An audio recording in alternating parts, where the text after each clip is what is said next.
Good evening, everyone. Thank you so much for joining us today in person. Also, I know there's some of you watching online. My name is Sang Kim. I'm the Director of Communications at KADAY, and I have the pleasure of hosting Korean American Day every year, where we highlight the successes and importance of Korean American community and their contribution to the U.S. Korea relations. And as many of you know, this marks the 121st anniversary of Korean American immigration to the United States. And also this is KAI's 17th year of celebrating the occasion. So as a Korean American myself, I'm always inspired by so many Korean American leaders who have been paving the way in so many different fields. And we've highlighted them in, whether they're authors, business leaders, sports, and many others. So I highly recommend you to visit KAI's YouTube channel where we have videos of all the previous Korean American Day. Today, I'm very excited and very honored to host a conversation with Dr. Yun-hyang Lee. And I'm sure you've seen the videos and the slideshow in the conference room beforehand. She has been literally at the forefront of diplomacy between U.S. and Koreas. And I say Koreas for a reason, which we'll talk about in a little bit. So let me just briefly introduce Dr. Lee before we get to the conversation. She is the Director of Office of Language Services within the U.S. Department of State, and she's also a member of Senior Executive Services, which means which is one of the highest ranks for civilians within the U.S. federal government. And she oversees, let me get this number right, pools of over 70 full-time interpreters, and also 1,000 contract interpreters and translators covering more than 60 languages for the entire U.S. government. So think about that. Let that sink for a minute. So obviously she has a very important role, and we're very excited to. Thank you. Yeah. So we're very excited to host her, and today we'll learn more about her journey and also more about the life of a diplomatic interpreter. So you're in for a treat because this is a very rare opportunity where she does public event. So very excited. In addition to her first hat, she's also a senior diplomatic interpreter for Korean. And you saw the slides of her, being at the scene. She has interpreted for many U.S. presidents, including President Biden, President Trump, President Obama, George W. Bush, and many other senior government officials. So we'll get into that. And previously she also has taught at the Middlebury Institute of International Studies in Monterey, and also Ewha Women's University in Seoul. So I know all of you would understand it's definitely one thing to speak another language, but being able to translate or interpret for someone else, especially at the very important government level, that's definitely something else. So I have a lot of respect for you and also all the other interpreters out there who's really doing the God's work that I'm not capable of doing. So we'll get into that. So Dr. Lee, thank you so much for joining us. Thank you so much for that generous introduction. I don't know what else to say. I think I should keep my mouth shut from now on. That's as much as good as it can get. Well, no worries. I have plenty of questions Okay. for you. All right. And also, she has graciously agreed to take questions from the audience. So if you have any questions for her, think about that, and we'll try to leave 10 minutes at the end.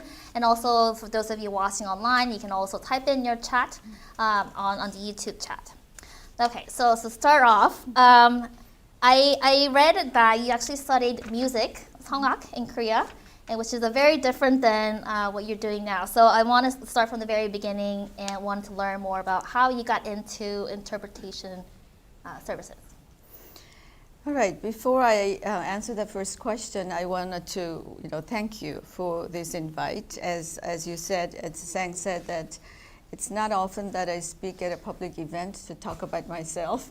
I find that to be kind of weird. I'm already too public, I think. So, but when I got the invitation from Sang, as Sang just said, and this event was to celebrate the Korean American Day, and that this is the 121st anniversary of Korean immigration to the United States. It was hard to say no, because I am a very proud Korean American. So I thought, oh wow, this is a honor to be invited to this event. And I also did a little bit of research of KEI, and I saw that KEI has been hosting this event since 2008. And also I looked at some of the previous speakers who were invited to this event, and very, very distinguished list of speakers. So I'm very honored and privileged to be invited to this event. So wanted to thank you first.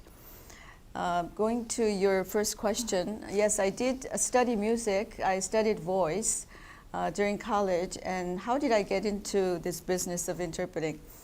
During college, I also was a reporter at the campus English newspaper.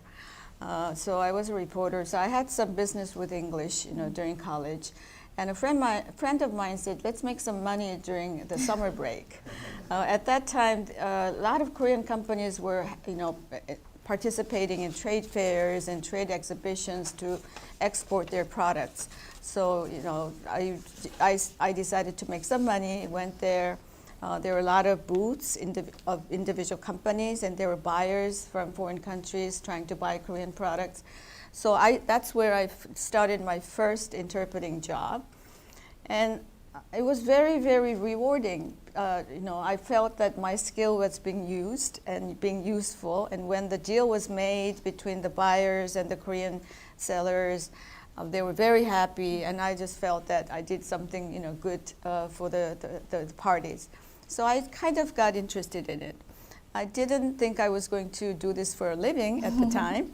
But after, a couple of years later, I decided to really study interpreting, because another friend of mine was a German interpreter.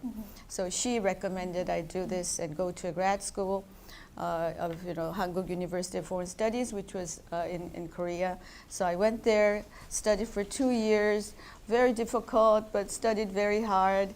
And then after graduating, I started working as an interpreter and translator. So that's how I got into it. So from a summer job, it became my lifelong profession.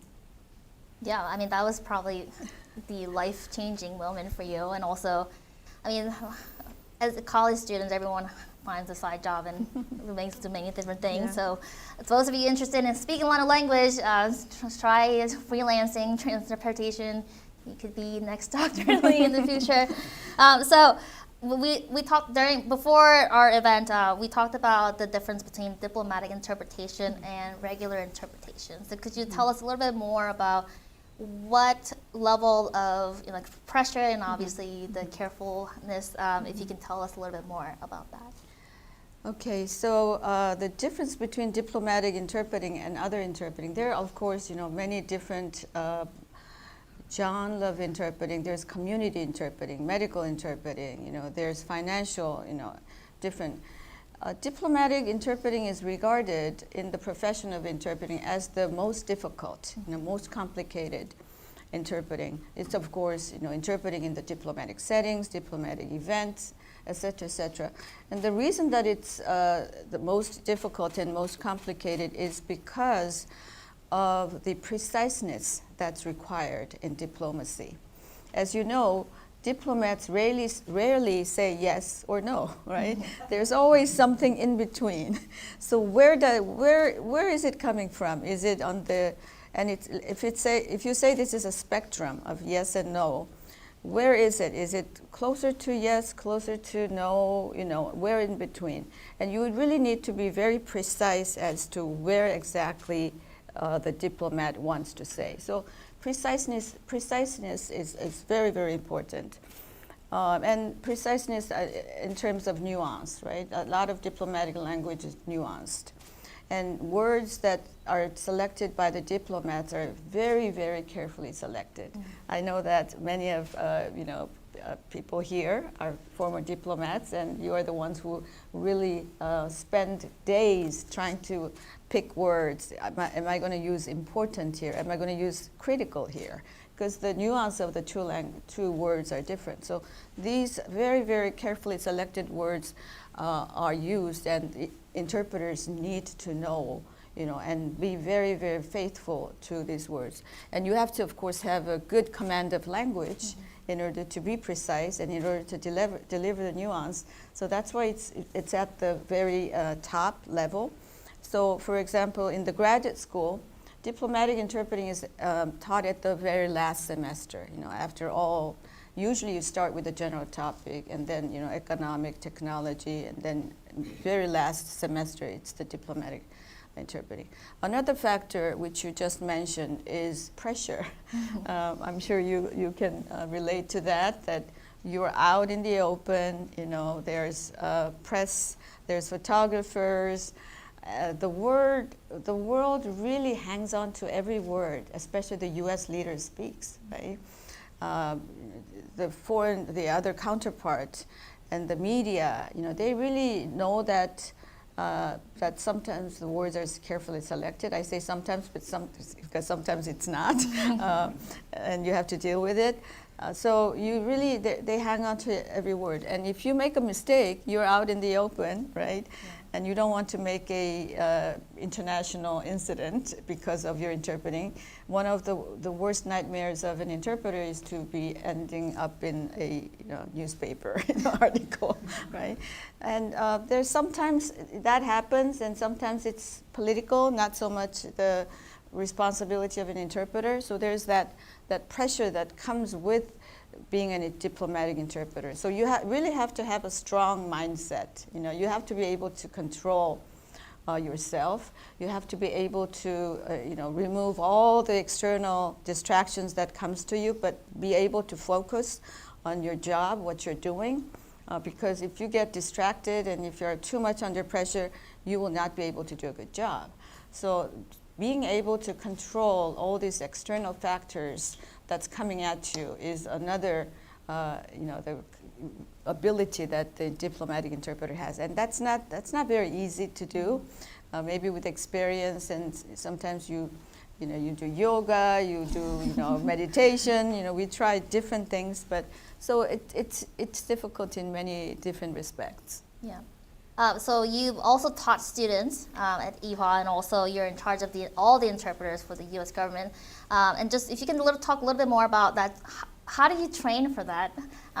Just like you said, and also what are some of the kind of guidance and rules among the interpreters? Do you correct the other person if you think that interpretation is completely wrong, or is there like an unspoken rule among interpreters? I don't know how you can teach this. First of all, again, you have to have a very good command of both languages. You have to be at the almost native-like in both languages, again, because it needs that preciseness, and you need to deliver the nuance and different aspects of the message. And then there is that confidence. So if you're not confident of your ability as an interpreter, then it's going to really make your job very, very difficult to do. So we hire diplomatic interpreters in our office, and sometimes it works out, sometimes it doesn't. So because you're out in the open so much, and if you were interpreting in a booth in private market, you're not always out there, right? And your interpretation is not nitpicked by everybody. And in these days, once you interpret it, it's videotaped, it's up in the internet forever, right? When you think about that, you don't want to do this. Why do you do this, right? So it's hard to train somebody. You get better with experience, as with anything else. The first time you go out there, of course, you really, really prepare it well, as with anything. If you prepare, for the meeting, and you feel the terminology, the background, the what, all of that, and you feel better about yourself. So I think, and you don't know what's going to happen in the meetings. I think maybe 5%, of the meeting, it comes out of your preparation. 95%, it's extemporaneous. You don't know where that's going, but that 5% that is the result of your preparation. That gives you that confidence. I think it's really, really helpful because you can be confident. You're able to hold yourself together. That's it. I think the next part was have you ever corrected the other interpreters at a table when you're like, oh, that's not what I said?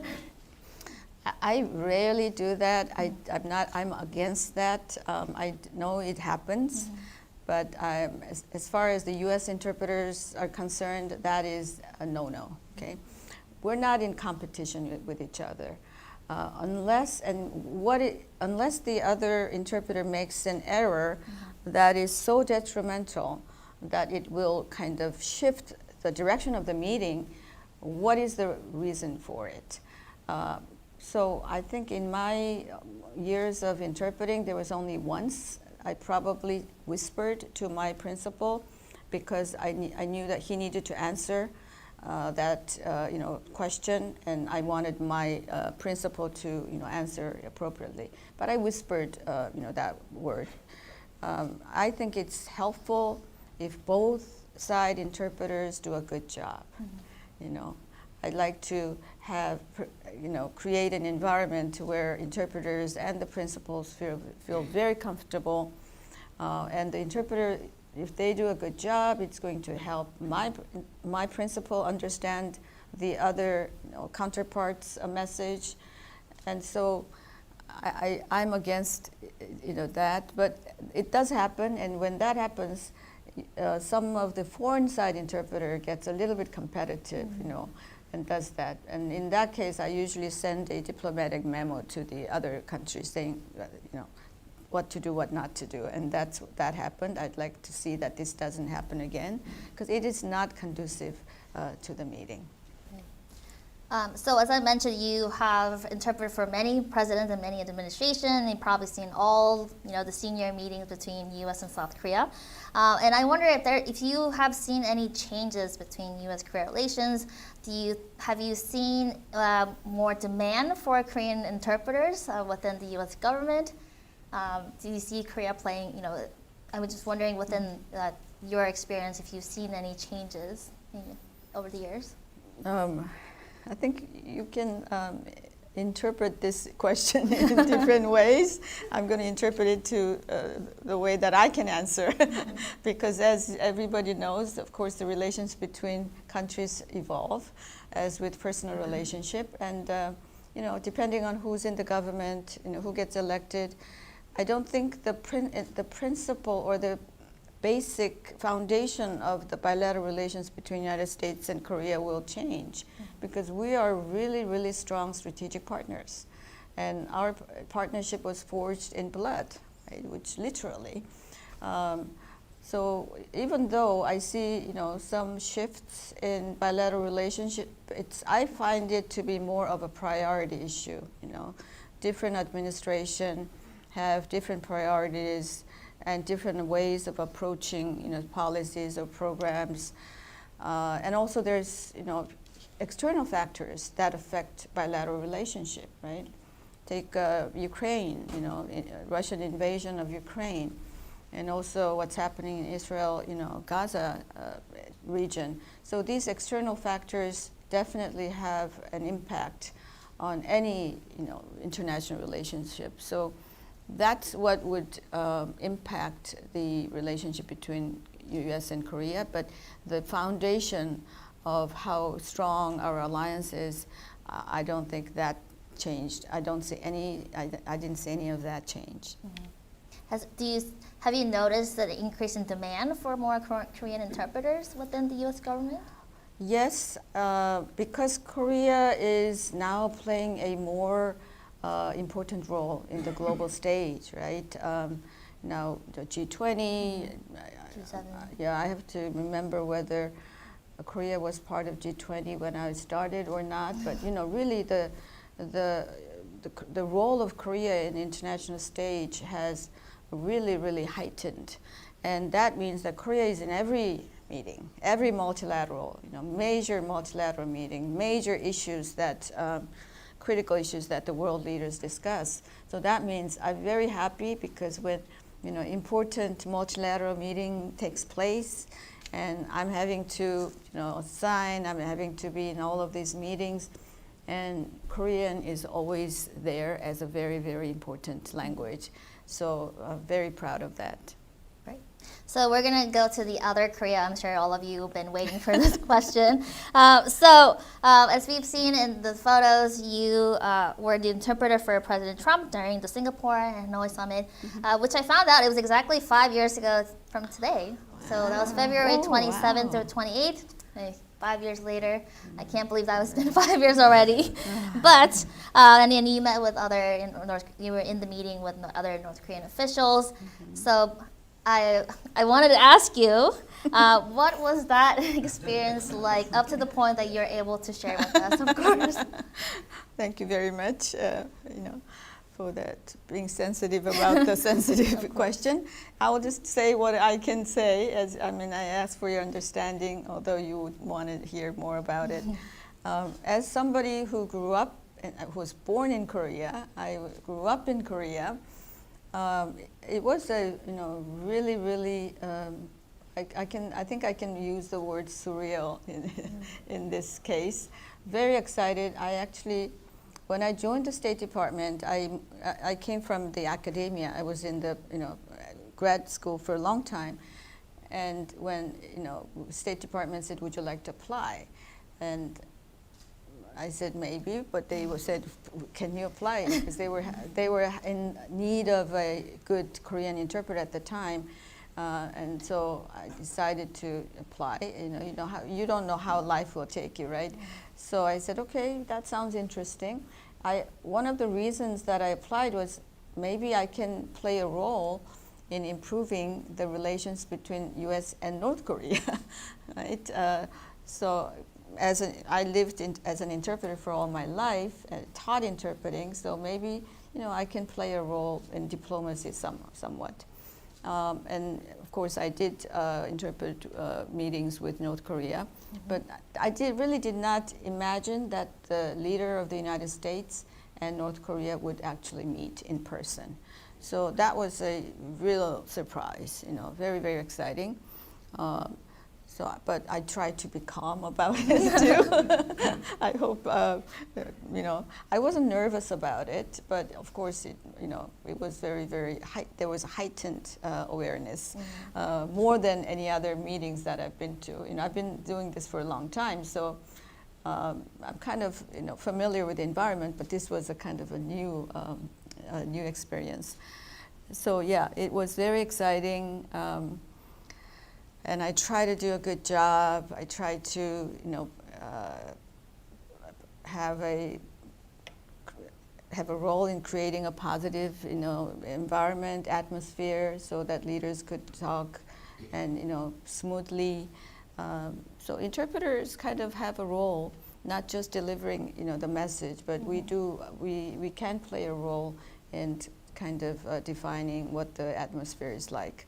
So I try to play a positive role in that. Yeah, it was definitely a historical moment, and I don't think many people can say that they were in the room when that happened. So, and also I can tell from the photos you were very calm, because I don't think I would be that calm. But in all the photos, you were very put together, you're calm and very professional, and I think, like you said, you definitely set the tone for the meeting as well.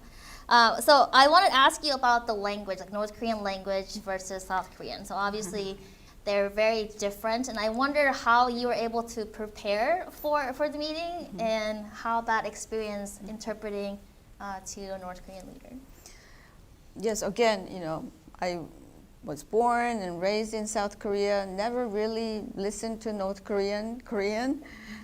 So my first meeting with the North Korean counterparts, I think it was in New York, and I was surprised because I couldn't understand the North Korean 100%. And I didn't know that the division of the two Koreas, the decades of division, that the two languages drifted so far apart that there were words that I didn't understand.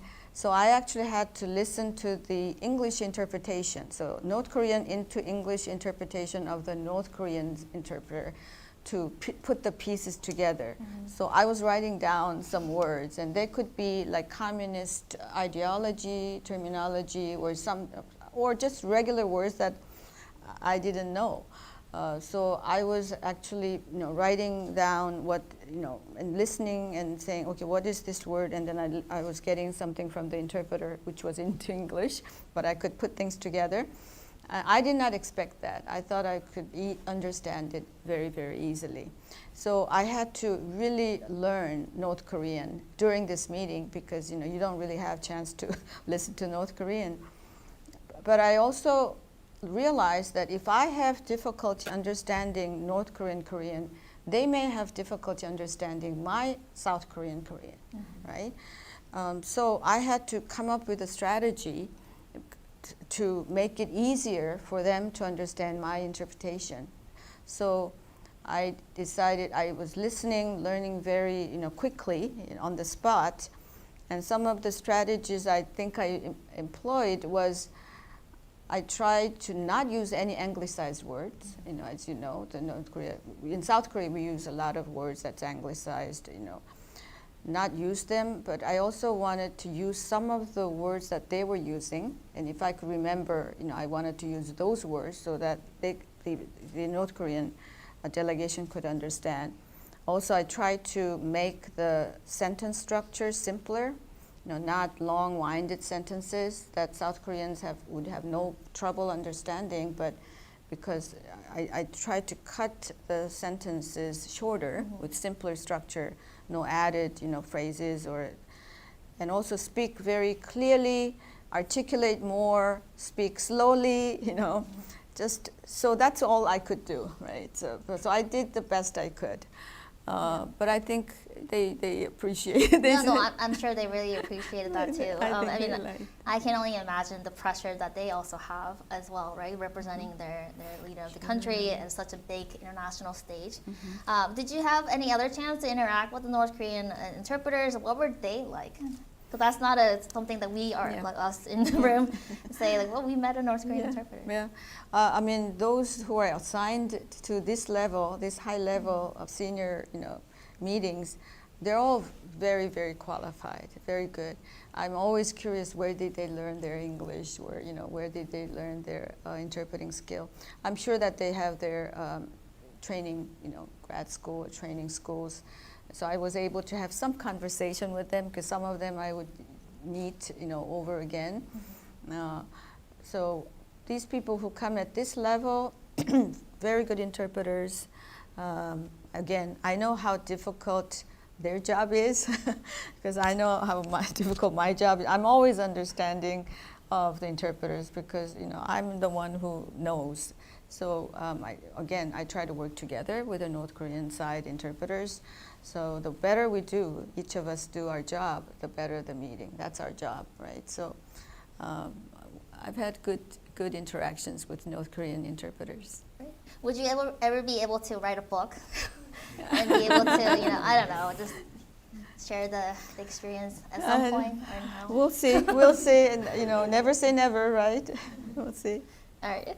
So I want to switch gears a little bit and talk about technology, actually. So I'm sure during COVID, all of you had to learn very quickly to all the virtual meetings, and also I want to get your thoughts on that. And also, the word this year is AI, right? AI this, AI that. So we've seen, the phones with the AI and the translator, and also there are many other apps out there. And I wonder what you view the evolve of technology, how that's affecting your job and interpreters. Yes, it was funny because I became the director of Office of Language Services in the beginning of 2021, and that's when COVID started. And so in March, I don't know if you remember, in March, all the government employees were instructed to go home and work from home. So we couldn't come to the office. So we all, we were at home. Nobody was coming to the office.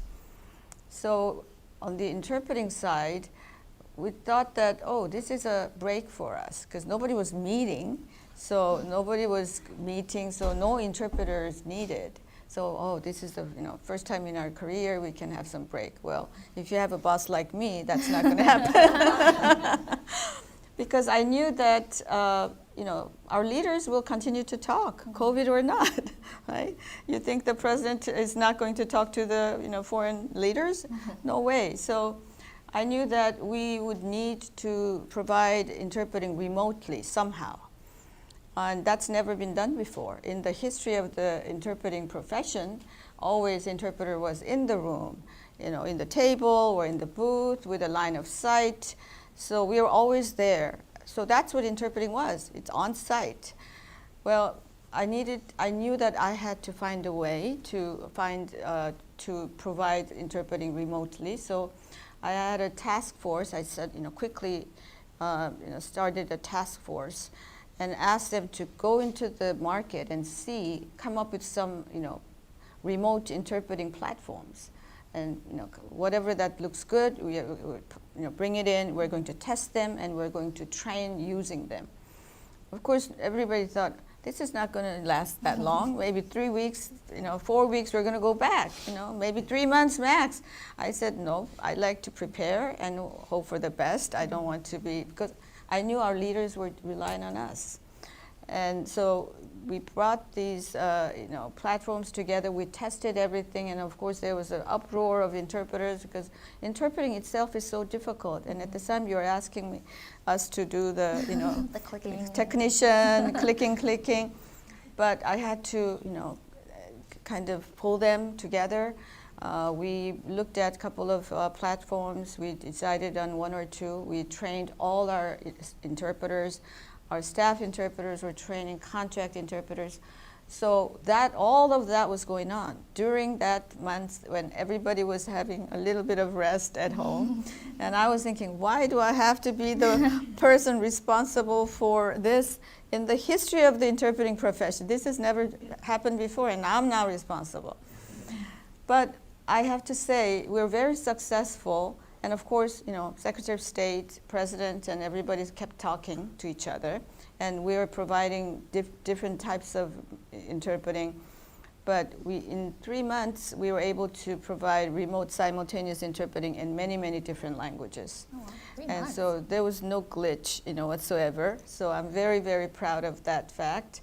I view AI in the same vein, as with the internet, as people say, only thing that's going to be constant is that there is going to be change, right? And I also think that we need to be open-minded about this technology, that's human ingenuity, that brought this technology, innovation to us. And I think it's an equalizer in many respects. Internet brought a lot of information to people who would not have had access to information, right? But how do you use that? That's the key.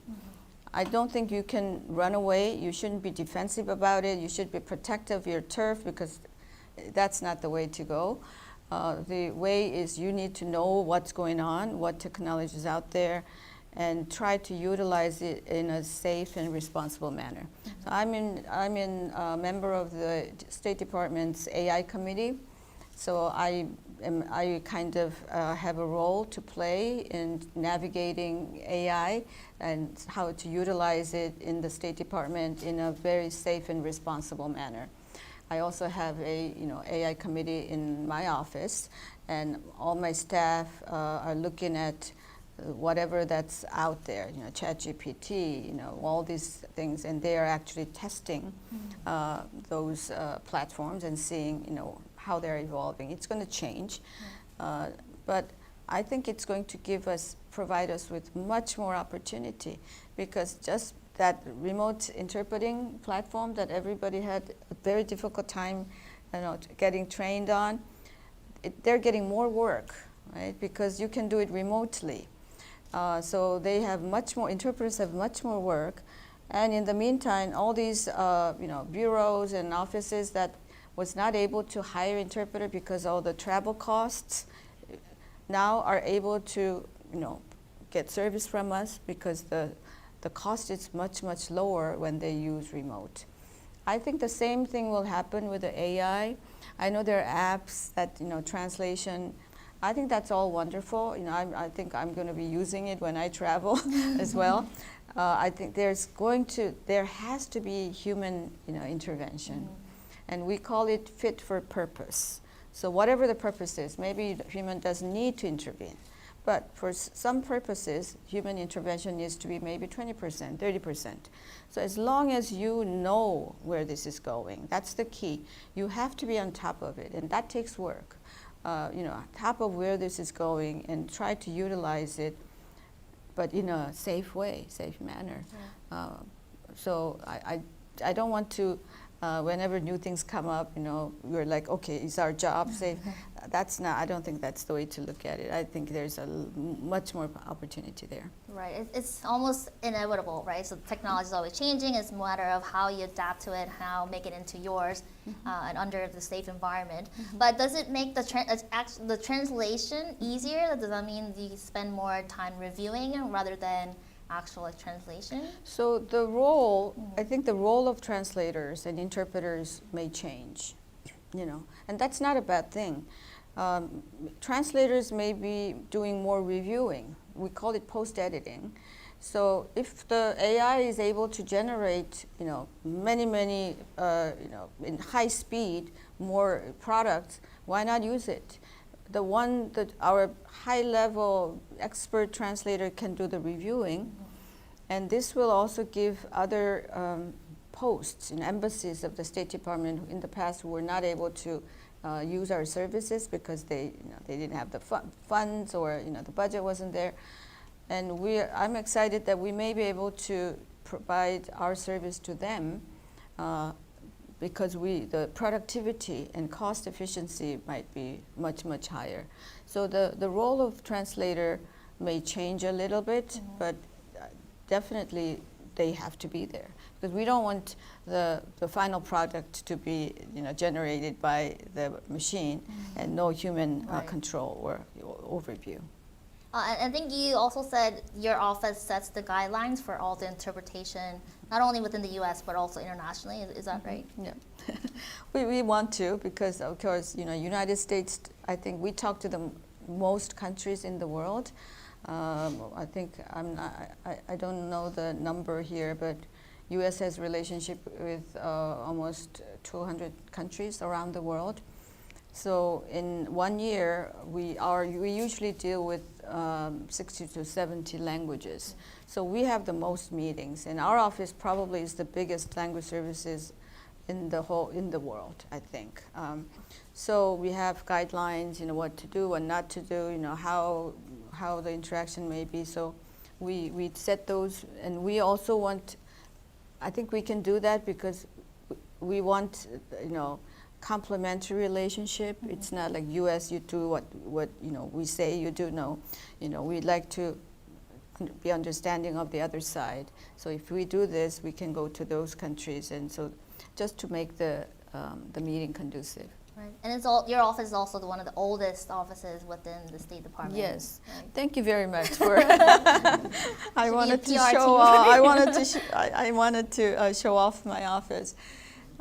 So as you can see, when the State Department was established, that's diplomacy. So we have to talk to the foreign government, and of course there needs to be an interpreter or a translator.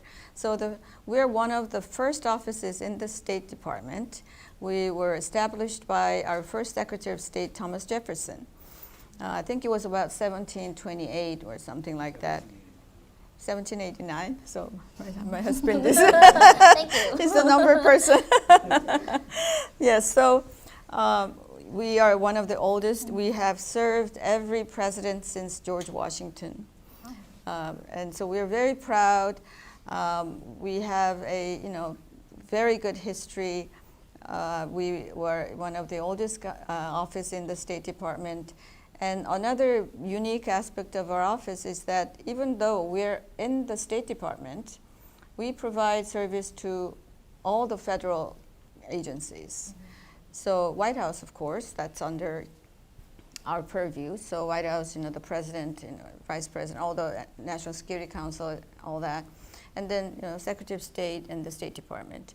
But we have, Department of Defense, Treasury, Department of Energy, And all these federal agencies, especially at the senior level, all come to us. So we play a really, really important role in nations' diplomacy. That's why, we have to keep up with what's going on in the industry, and otherwise, we're it. So I think that's huge responsibility, but very, very exciting as well. Right. So thank you for that question. Of course. So in the video, Secretary Blinken mentioned you can't do diplomacy without the interpreter. So very important. And again, also, I feel like they don't get the credit that they deserve, right? It's such an important role that they play. So thank you. And also, I have my questions, but also we would like to leave some time for your questions. So think about your questions to ask her in a little bit, and also for online audience as well. So my next question is, so Korean language is one of the few foreign languages in the United States where you see more people learning, while the learning foreign language in others is going down, which is very interesting, and due to many other reasons, popularity of K-pop, KBD, Korean drama, and all that. So as an expert Korean speaker, I was wondering if you had any advice for people learning the language. And also my other question is, you obviously manage all the interpreters and hire them. So if you had any advice for the next generation of interpreters, what would you like to see, and what advice would you give them? The first one that you said that many people are learning Korean more than before in the United States. I'm so happy, so excited. Korean language is not an easy language to learn, right? We all know that. But again, I am a huge fan of Korean culture, and I think I'm objective about this. I've been saying that two things out of Korea that's best in the world are Korean food and Hangul. I mean, I don't think there's any question about that. Korean food, it's so tasty. It's so diverse. There's fish, there's meat, there's vegetable, there's everything. It's just so diverse. And it's healthy. Right? It's also healthy. If you eat Korean food only, you're going to be very, very healthy. So I'm a huge fan of Korean culture. And Hangul, how scientific is Hangul? And so systematic. Sejongdaewang he's such a genius, genius. I can teach my husband on the flight from DC going to Korea in a matter of 12 or 14 hours, how to write and read Hangul. The phonetics, also intuitive. It also shows how the anatomy, how the vocal cords and everything. I'm just so, impressed with how smart our ancestors were. So I'm very happy that, and I also think, one of the good things about Korea is the Korean people are very warm. I just think that it's just warm people. I think that's one of the strength of Korea too. So I'm very happy that now people are realizing how great the Korean culture is. Learning the language that's the surest way to understand another culture, because language is the embodiment of everything else, right? So I'm just very, very happy about that. And what was the second part? People who are interested in becoming interpreters, what advice would you give them? I would be really encouraging anybody who can be an interpreter, especially a diplomatic interpreter. We need diplomatic interpreters at all languages.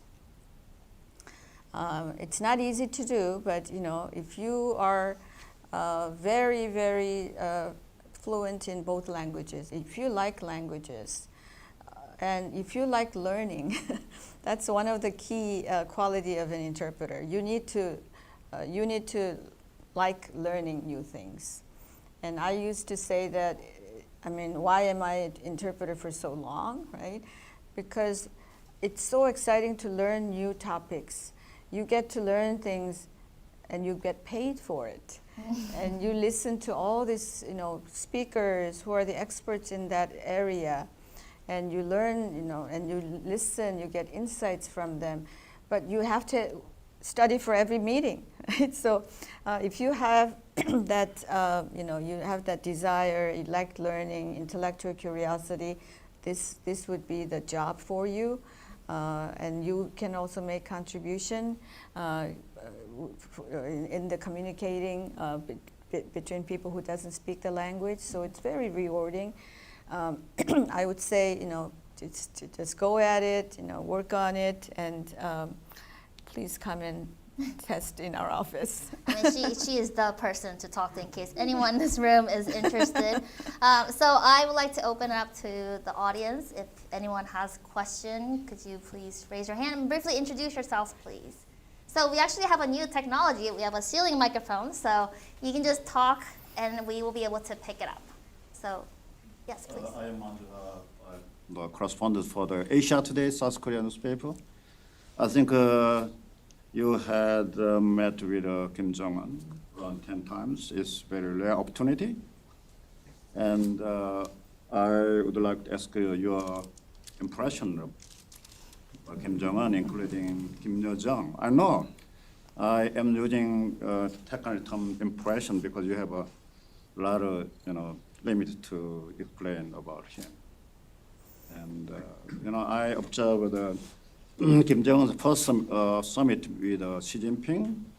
He was very nervous, and he wrote Xi Jinping's speak. So he didn't hear the interpreter's translation. So he was very nervous at that time. And but I think Kim Jong-un was also very nervous Singapore summit. But in Panmunjom, his attitude had changed a lot, I think, and that's things. And also, I want to ask you about your counterpart of North Korea side.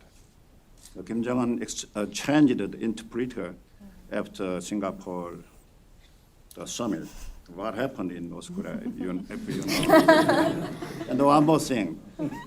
Did you have any the recruiter suggestion from the civil companies? Because the Park Jin was South Korea presidential interpreter. He was a former prime minister, right? And your counterpart is also now the vice president of Hyundai Motors. Thank you. Thank you for the question. I'm not sure if I can meet your expectations with my answer. I think the first question, what was your impression of Chairman Kim? I think I would have to pass, on that because I'm still, working as an interpreter. So I hope you understand. And I think you're analyzing, Chairman Kim in different meetings. So maybe you have more to say about Chairman Kim than I do.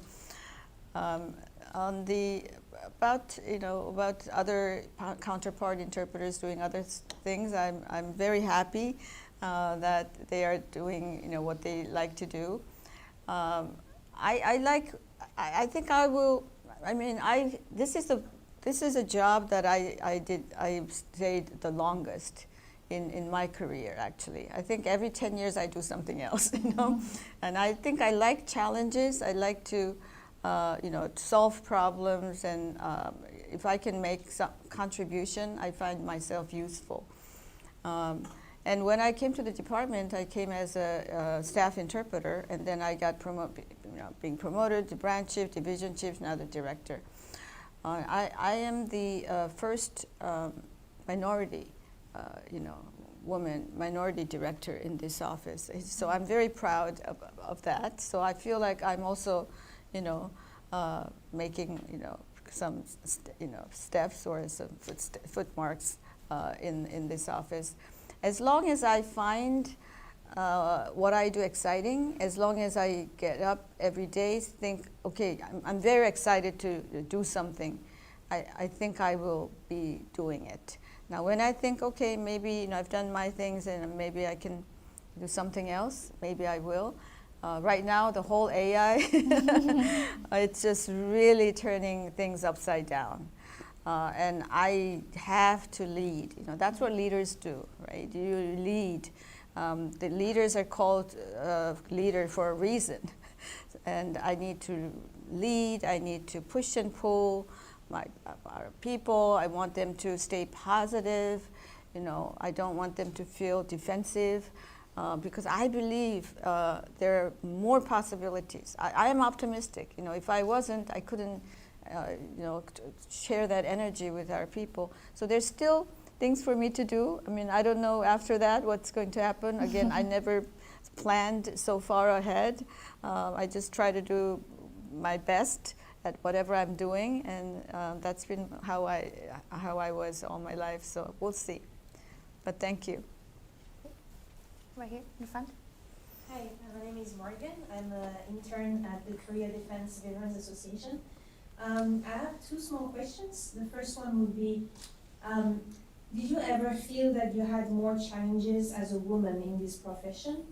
And the second one is, how do you deal when you're translating, you're interpreting, and you feel like the other interpreter becomes emotional about it? I don't know if sometimes you need to remain calm, but I'm wondering if sometimes you are confronted to escalation of emotions when you speak about things that are very taboo or complicated to deal with. Mm-hmm. Thank you so much. Thank you. Those are not small questions. Those are big questions. Okay, so as a woman, right, when I started working in Korea, many times I was the only woman in the room.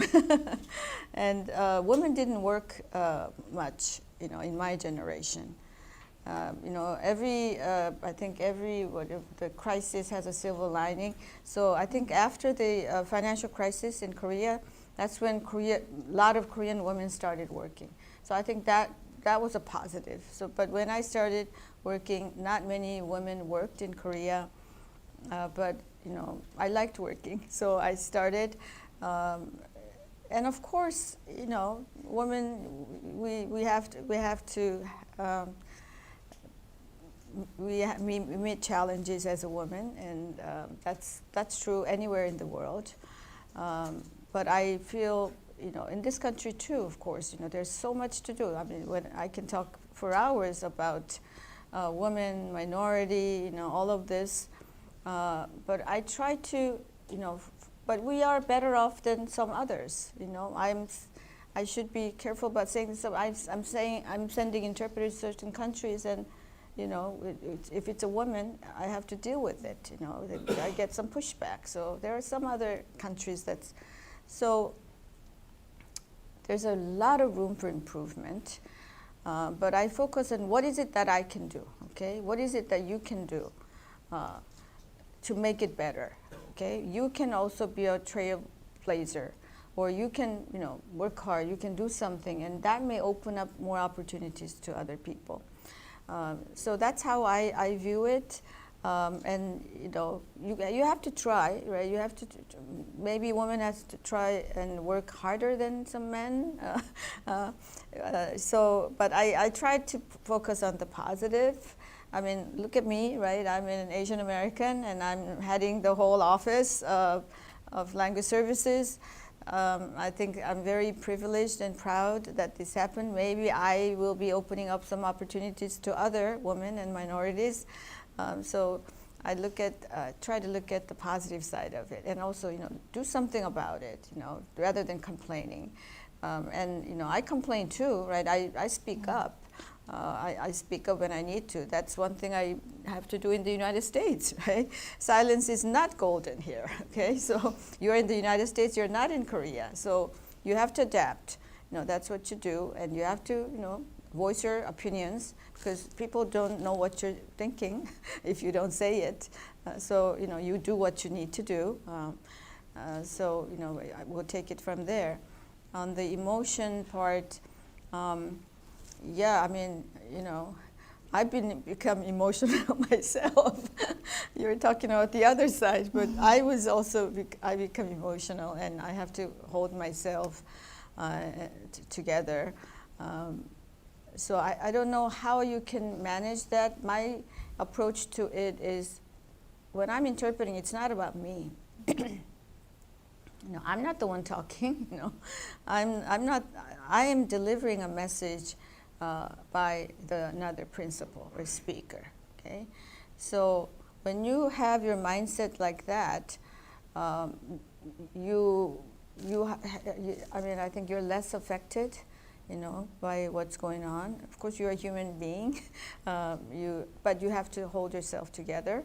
And try your best. But I have to say, I have been in situations. Luckily, I was in a simultaneous booth, so I wasn't out there, So, but I was affected by some of the testimonials of, the tragic, incidents, etc.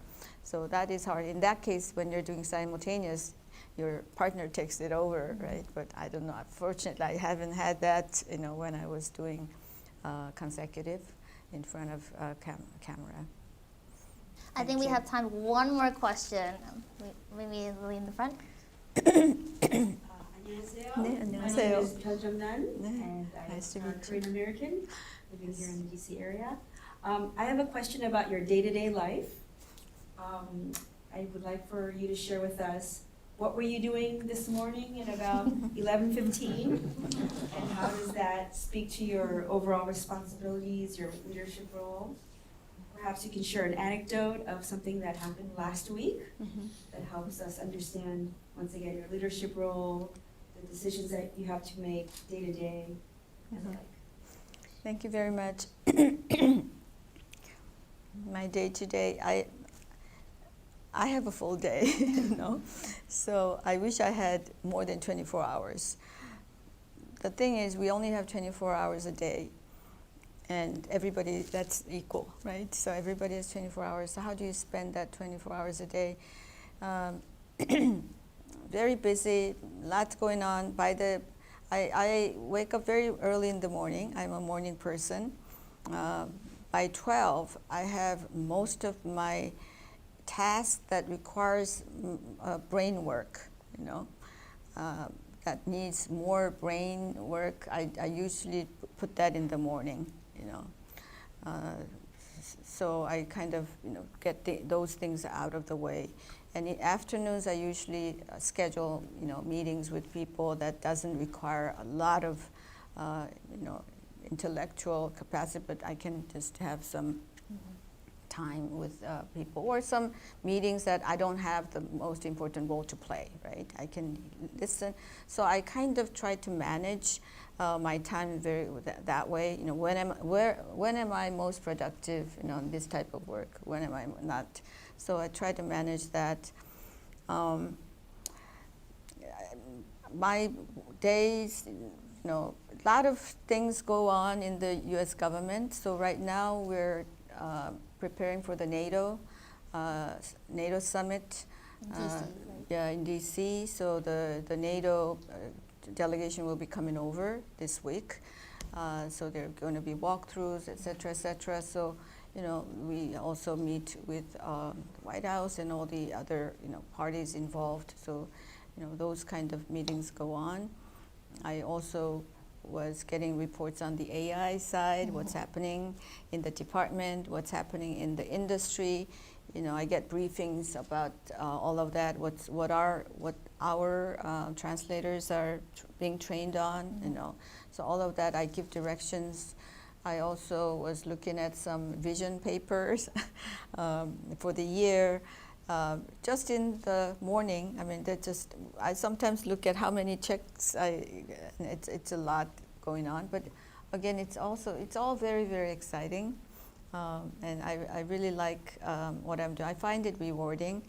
Not the easiest thing when it comes to some, personnel, issues and emotions get, so those are difficult to do, but, you sign up to be a manager and you have to deal with it. Well, thank you. Well, thank you for spending your busy day with us, and thank all of you for joining us on a Tuesday evening. I know it's raining; it was kind of ugly, but thank you all for being here. And also, this event wasn't able to. Well, we couldn't do this without my colleagues at KADAY and also all the hardworking interns. So I thank all of them. And let's give another round of applause for Dr. Lee. Thank you very much. Thank you. Well, that concludes our event, and maybe you'll be around a little bit to talk to some people. But please don't forget to subscribe to KADAY's events and our mailing list, so you get the notification for all of the KADAY related events. But thank you again for all coming, and hope you have a safe drive or travel back to your home. So thank you. Thank you.